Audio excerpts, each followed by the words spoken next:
We hired our GMs last week, and we announced a promotion for Russ Callaway to the offensive coordinator position. I want to get your input on this first.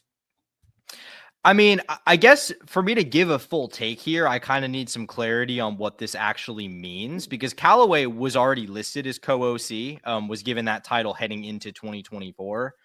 Was the tight ends coach here, has continued to be the tight ends coach. Not calling plays, and he still won't call plays. Billy continuing to call plays, which we both expected. I don't think either of us thought that there was I wouldn't say I'm surprised to see Callaway continuing to get moved up in responsibility, but didn't think he would be handed play calling duties. I mean, it's interesting to see if he has a bigger input in the offense, particularly the passing game, because Russ Callaway's whole background kind of was the OC previously at Samford. He's an air raid guy, which isn't exactly Billy's style. So I'd be interested to see if he has any, more of an input. I think he had some this year. I think you certainly saw when Lagway came in, some air raid elements to that offense, but it's still Billy calling plays. I mean, I guess my big question is, what does this mean for Rob Sale? I'm not sure we've exactly gotten clarity in that regard. We do, or at least I can give it. Which I missed. Rob Sale is not doesn't have the OC position title. Okay. So they just took that. So he basically got demoted. Coach. Okay. Virtually, he's got demoted, yes. So I missed that. That's what I assumed was happening, but I missed that was official. So, okay. So that makes it make a little bit more sense. I mean, I don't think Rob Sale had a tremendous input in the offense anyway, maybe in the running game, but I mean, we know run design is kind of Billy's strong suit anyway. So I would kind of assume that's where he's the most prominent voice in the room. I mean,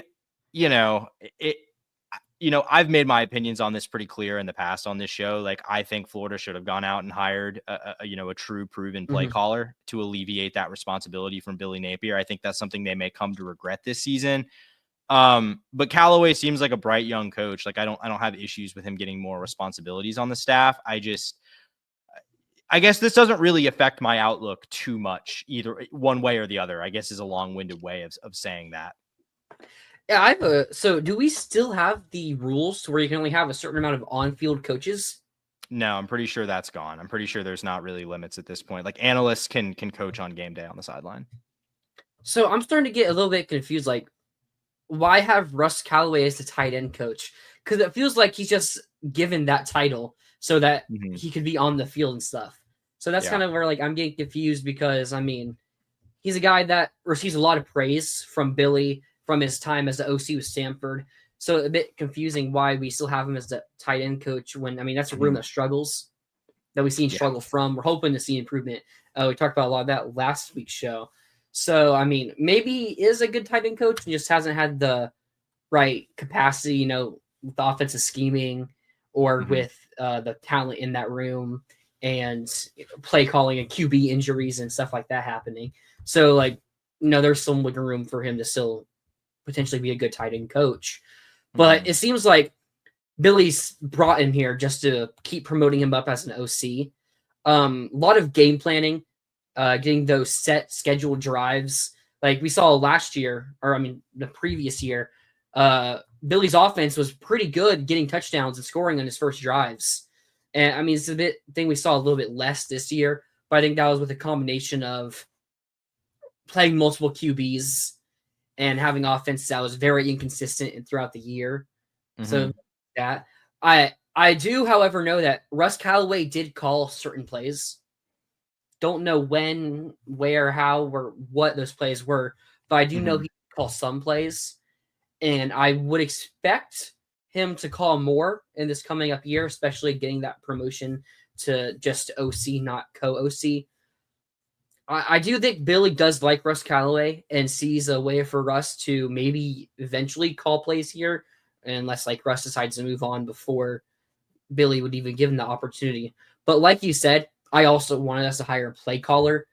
They didn't have to be an OC, but that's what they usually are. But I specifically did want a play caller as well. So I do think it raises the ceiling of the offense a bit. Still think we can have that 9 or 10 win season that we both projected a month ago. But I do think with an OC, probably raises the potential of Lagway of hoping he can win the Heisman.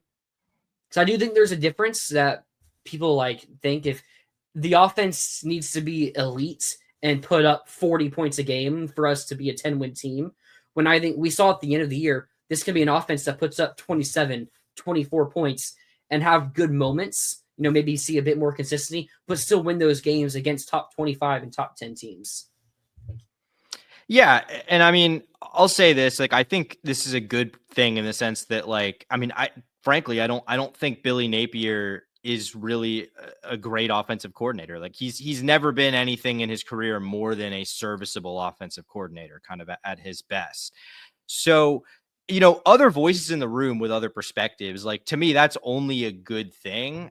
I just, if you are frustrated with Billy's offensive philosophy and you were hoping that would change with an OC hire this offseason, like that's not what this is. Nothing is going to fundamentally change in terms of how the offense operates. But yeah, maybe there are some new wrinkles thrown in, kind of given Callaway's, background being pretty different than Billy's in terms of, style of play. Yeah, this also makes me wonder about, there were talks about us hiring Steve Spurrier Jr. as a passing game coordinator. Guy with a lot of SEC experience as an offensive coordinator and play caller. If we were to get him to be just a passing game coordinator, obviously the longer we go on, the less likely that seems. And like we're getting to the point where we're going to be actually playing in spring. So I think it's unlikely at this point that we do hire him. But you already mentioned it with Russ Callaway having that experience in the air raid offense, about him improving the passing schemes and getting, I mean, we ran out of a lot of routes where you would just have players eliminated from catching the ball, whether it was two players running in the same area or just someone kind of just sitting there in a coverage. Like, it's something that the offense is a very big weakness for. And even a great QB like DJ Lagway was, and we hope he is, can't get past that. Yeah, I mean, we saw DJ, I think. I mean, I don't want to say maximize the system because he was far from perfect this year, but I think we saw with DJ that the system has a little more to it than we've been seeing in the 2 years with Graham Mertz and even with AR to an extent, because as talented as AR was, like, they didn't open the playbook for AR quite in the same way that they have for Lagway. So, do with that as you will. But I think, there is potentially more to it than that. Yeah. And I mean, like, when it comes to the passing game, like it can be explosive. Like, I just think there is still too much of kind of what you were saying, just stuff that's doesn't seem to me to be like optimized from a design perspective. And like, I'm obviously not a play design expert, but you can watch things on film and be like, well, that's obviously that didn't work. What they were trying to do there did not work. It feels like we have that a little bit too often in the passing game, and Lagway's ability alleviates that a little bit, but I don't know if that is an excuse for it, if that makes sense. Like, just because Lagway can work within the system and make it look decent doesn't mean that the system itself couldn't be overhauled pretty significantly. You know what I mean?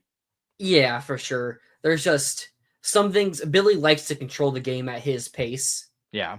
And I don't think that would include a whole overhaul of the offense and trying to run up scores. Like, even when you go look at games where we did put up points, like Kentucky, we scored 49 points or 48 points.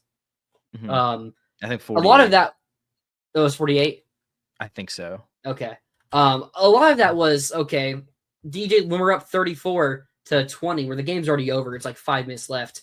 Lagway just hits a deep ball on a third down that lets us score. And then Cormani gets a pick six.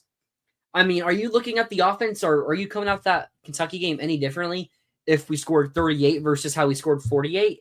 I mean, 34 if we scored 48? Like, not really. Yeah, exactly. No. Like, you don't really look at the offense any differently because you put up some garbage time points. Yeah. So it's like, I do think people do understand how the offense needs to work, because they'll be like, just look at the Kentucky game and that's what we need to do every game, when really it's like that's how they played when they played better competition. Like, that's kind of what they did.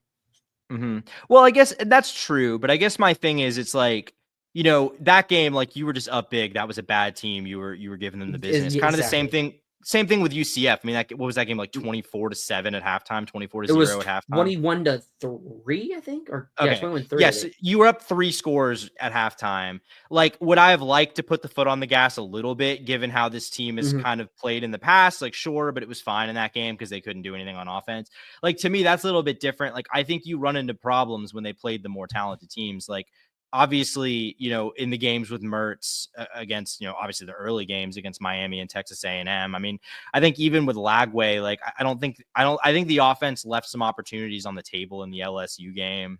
And maybe to a lesser extent in the Ole Miss game, but I think that I don't know. It seems like I'm not saying I want Florida to just run up the score and win these games. Like, I'm not mad that they're beating, the G5 team 35-7 instead of 55-3. Like, that's not what I'm complaining about. I feel like once they play teams that are capable of actually stopping it, the offense kind of can run into some problems. And I think to the extent that it didn't this year, I think that was because of Lagway just elevating things and doing things that teams weren't prepared for a true freshman quarterback to do. Well, I also think when you throw Lagway in there, we kind of saw 2 different worlds with Mertz and Lagway. I mean, Warner was just some fourth dimension. But when you saw Mertz in there outside those like first 3 games, I think you really saw like against UCF and Tennessee, the offense was like very consistently driving down the field. They weren't just going 3 and out or getting 2 first downs. I mean, against Tennessee, we left like 13, 17 points on the board against Tennessee in that first half alone. Like, they were getting down the field, which is a part of Napier's play calling.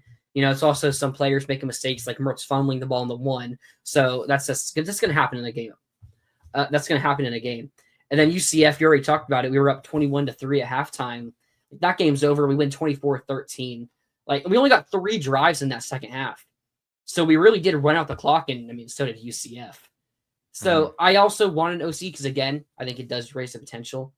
But I don't know if it necessarily how much it changes the win outcome for the Gators. Like, because I do think this defense is going to be really good. So, which we'll talk about more later on in the